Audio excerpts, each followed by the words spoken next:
Subscribe my channel and press the bell icon to get notifications of all our videos. Welcome everyone. Welcome to our Gyantitya Way to Success YouTube channel. Today I will going to discuss some important MCQ related to general knowledge. So I think this video will be helpful for your preparations because we included in this video most expected and most important questions with explanations. গতিকে আমি ভাবোঁ যথেষ্ট সহায়ক হ'ব ভিডিঅ'টো আপোনালোকৰ বাবে আপোনালোকৰ প্ৰিপাৰেশ্যনৰ ক্ষেত্ৰত গতিকে don't forget to press the bell icon subscribe কৰি ৰাখিব চেনেলটো বৰ বেছি সময় নষ্ট নকৰোঁ আমি কুৱেশ্যনসমূহৰ মাজলৈ আগবাঢ়োঁ ঠিক আছে তো ইতিমধ্যে আমি সকলোৱে গম পাইছোঁ যে আমি 4টা ভিডিঅ' ইতিমধ্যে আমি কমপ্লিট কৰিছোঁ এই চিৰিজৰ হয়নে আমি 1800 questions discussion plus question discussion কৰাৰ কথা দিছিলোঁ তো 4টা ভিডিঅ'ত আমি 40 questions discussion কৰিছোঁ তো সেইখিনি যদি নাইছো আপুনি প্লেলিষ্ট বনাই ৰাখিছোঁ তাত আপোনালোকে তাক গোটাত গৈ চাই ল'ব পাৰিব ঠিক আছে question number 41 ত কি দিয়া আছে আপোনালোকে চাই ল'ব পাৰিব একবাৰ Kachar was a place under the commissionerate of the Dhaka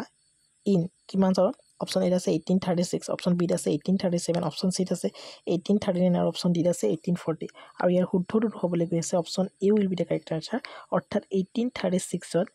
Kachar was placed under the commissionerate of the Dhaka ঠিক আছে পৰৱৰ্তী কোৱেশ্চনছ Question number 42 কি লিখি ৰাখিছিলোঁ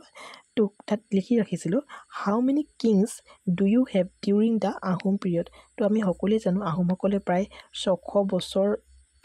কাল আমাৰ অসমত ৰাজত্ব কৰিছিলে তো সেই সময়ত আহোমসকলৰ কিমান কিং আছিল ইয়াত হেতুৱে সুধিব বিচাৰিছে অপশ্যন এ আছে 1930 অপশ্যন বি আছে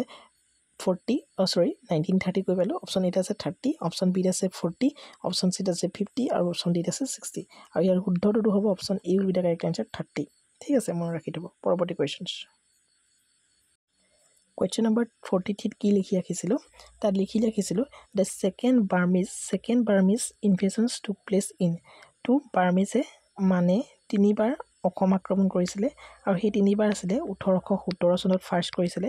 1819 চনত সেকেন্ড কৰিছিলে আৰু 1821 চনত থাৰ্ড টাইম তেওঁ মানে কি কৰিছিলে অসম আক্ৰমণ কৰিছিলে চকচোন এবছৰ গেপত হৈ আছে মনত ৰাখিবলৈ ইজি গতিকে ইয়াৰ সেকেন্ড বুলি কৈছে তো সেকেন্ড বুলি কৈ দিয়াৰ লগে লগে option C will be the correct answer হ'ব 1819 ঠিক আছে পৰৱৰ্তী কোৱেশ্চনলৈ যাম তো কোৱেশ্চন নম্বৰ 44 ত কি দিয়া আছে আপোনালোকে পুনৰবাৰ চাব পাৰিব Maniram Dewan and Piyali Barua ৱেৰ hanged on কিমান চনত তেওঁলোকক ফাঁচি দিয়া হৈছিলে অপশ্যন এ আছে 26 ফেব্ৰুৱাৰী 1858 অপশ্যন বি আছে 30 ফেব্ৰুৱাৰী 1860 অপশ্যন চি আছে 20 মাৰ্চ 1861 আৰু অপশ্যন ডি আছে 26 এপ্ৰিল 1865 আৰু ইয়াৰ শুদ্ধটো হ'বলৈ গৈ আছে option A will be the correct answer অৰ্থাৎ 1858 চনত কি কৰা হৈছিলে মনিৰাম দেৱান আৰু পিয়লি বৰুৱাক একেলগে হেং কৰা হৈছিলে পৰৱৰ্তী question number 45 in the Quit India Movement 1942 আমি সকলোৱে জানো 1942 ত কি হৈছিলে কুইট ইণ্ডিয়া মুভমেণ্ট হৈছিলে কনকলতা বৰুৱা আৰু Mukunda Kakati were shot dead by British police at তো কনকলতা বৰুৱা আৰু মুকুন্দ কাকতিৰ ডেথ হৈছিলে কুইট ইণ্ডিয়া মুভমেণ্টৰ সময়ত তো ক'ত ডেথ হৈছিলে ইয়াৰ শুদ্ধ উত্তৰটো হ'ব option C will be the correct answer আমি সকলোৱে জানো গহপুৰ হয়নে কনকলতা বৰুৱা বুলি কৈ দিলে গহপুৰ বুলি আমি সকলোৱে এইটো জানোৱেই পৰৱৰ্তী কোৱেশ্চন নম্বৰ 46 ত কি আছে আপোনালোকে পুনৰবাৰ চাই ল'ব পাৰিব after the demise of the first chief minister of the Assam Gopinath Bordoloi in 1950 the second chief minister কোন আছিলে ইয়াত অপশ্যন দুটাই আছে অৱশ্যে এই অপশ্যন দুটাৰ পৰাই শুদ্ধ উত্তৰটো হ'ব তথাপিও মই দুটা অপশ্যন লিখি দিছোঁ আপোনালোকৰ কনফিউজন নহ'বৰ বাবে অপশ্যন দুটা লিখাই আছিল একচুৱেলি যিকেইটা ভিজিবল নহ'ল তো ইয়াত লিখি লওক তৰুণৰাম ফুকন ঠিক আছে তৰুণৰাম ফুকন আৰু অপশ্যন ডিত লিখি লওক আপোনালোকে Bishnuram Medhi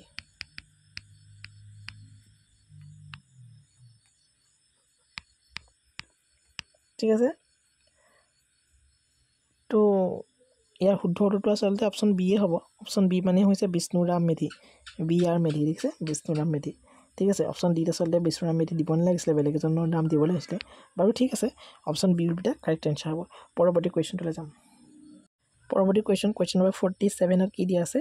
Sadulla's coalition's ministry took place on option A আছে 1st April 1937 option B আছে 1st March 1937 option C আছে 5th March 1937 আৰু option D আছে 5th April 1942 ঠিক আছে আৰু ইয়াৰ শুদ্ধটো হ'বলৈ গৈ আছে option A will be the correct answer অৰ্থাৎ 1st April 1937 ৰ Sadulla's coalition ministry took place হৈছিল পৰৱৰ্তী questions তো মই ভাবো এটা মোস্ট ইম্পৰ্টেন্ট কোৱেশ্চন আহি পৰিছে who is the founder of the South East Asia Ramayana Research Centre আমি ডিসকাশন কৰিছো হয়তো এইটো সিৰিজতে এটো কোৱেশ্চন পুনৰবাৰ গুছি আহিলে তো এটো কোৱেশ্চনছ মই এতিয়া ডিসকাশন কৰিবলৈ মনে নাছিল তো কৈ দিছো অপচন 8 আছে ভূপেন হাজৰিকা অপচন বি আছে মামনি ৰয়ছম গোস্বামী অপচন সি আছে ধ্ৰুৱজ্যোতি বৰুৱা অপচন ডি আছে লক্ষ্মীনাথ বেজবৰুৱা আৰু ইয়াৰ শুদ্ধটো হ'ব option B will be the correct answer হয়নে অৰ্থাৎ মামনি ৰয়ছম গোস্বামী হয় South East Asia Ramayana Research Centre কি হয় ফাউণ্ডাৰ ঠিক আছে পৰৱৰ্তী question number 49 দুৰ্জয়া বৰ্তমানৰ নৰ্থ গুৱাহাটীৰ দুৰ্জয়া ক্যাপিটেল কোৰ ক্যাপিটেল হয় অপচন এ আছে পালাড এনএসি অপচন বি আছে মিলেছাৰ এনএসি অপচন সি আছে বৰ্মণ্ট এনএসি অপচন ডি আছে নৰকাত এনএসি আৰু ইয়াৰ শুদ্ধ উত্তৰটো হ'ব option A will be the correct answer অৰ্থাৎ পাল বংশৰ হয়নে পাল বংশৰ ক্যাপিটেল আছিল দুৰ্জয়া আৰু আমাৰ কামৰূপৰ পাল বংশৰ প্ৰতিষ্ঠাপক কোন আছিল ব্ৰহ্মপালা হয়নে তো আমাৰ ইণ্ডিয়াৰ পাল বংশৰ ফাউণ্ডাৰ কোন আছিল আপোনালোকে আমাক কমেন্ট বক্সত জনাব লাগিব ঠিক আছে পৰৱৰ্তী কোৱেশ্চনটো আমি যাম তো question number 50 আজি ভিডিওটো হেকৰটো কোৱেশ্চনছ তাত আছে the Hayagriva Madhava temple of Hajo is located in which hill Hayagriva Madhava temple of Hajo is located in which hill Agnigarh hill আছে অপচন এ অপচন বি আছে নীলাচল হিল কেতিয়াও হ'ব নোৱাৰে কিয়নো গুৱাহাটীত আছে আৰু কামাখ্যা টেম্পল আছে ইয়াত আমি এটো সকলোৱে জানো মণিকুট হিল আৰু মিকিৰ হিলছ ইয়েস শুদ্ধ উত্তৰটো option C will be the correct answer অৰ্থাৎ মণিকুট হিলত কি আছে হাজুস্থিত হয়গ্ৰীৱ মন্দিৰ আছে তো আজি ভিডিওটো ইমানেই আছে যদি ভিডিও ভাল পায় নিশ্চয়কৈ লাইক কৰিব শ্বেয়াৰ কৰিব ভিডিওটো লগতে চেনেলটো সাবস্ক্ৰাইব কৰি ৰাখিব thank you so much thank you for watching জয় হিন্দ ভাৰত মাতা কি জয়